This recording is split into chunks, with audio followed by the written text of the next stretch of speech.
በርካታ ሰዎችን ያፈራልን ለዚህ ምስጋና ይገባል ትልቅ ባለሙያ ነህ እኔ አንዳንዴ ቴዎድሮስ ታደሰ ባይኖር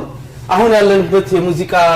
ዘመን ምን ይመስላል የሚለውን ሁሉ ማሰብ እስኪከብደኝ ድረስ በዚህ ደግሞ በርካታ ኢትዮጵያኖች ይስማማሉ በያስባለሁ የፍቅሬን ብቻ ሳይሆን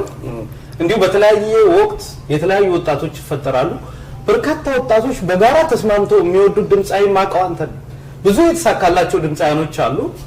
እከሌን አልወደውም ግዴለኝም የሚሉ አሉ የስሜት ጉዳይ ነው ሙዚቃ ግን ባንተ ላይ በርካቶች ይስማማሉ ለዚህ ነው የቴዎድሮስ ታደሰ ጉዳይ በተነሳ ቁጥር ሁሉም ጆሮውን አቅንቶ ነው የሚሰማውና ከዚህ አንፃር ባለፈው ሬዲዮ ላይ ቆይታ ባረግን ጊዜ ብዙ ጥያቄ አልጠየቀውም በሚል በርካታ ወቀሳ መጣብኝና እኔ ሙያው ላይ ነው ያተኮርኩትና ምን አይነት ጥያቄ እንጠይቅላችሁ ትፈልጉ ነበር የሚል ነገር ተነስቷል ዞሮ ቴዲያው ወደ ሌላ ጥያቄ መሄዳችን አይቀርም እስቲ አሁን ደግሞ ከህይወት ጋር ወደ ተያያዘ ጥያቄ እንምጣና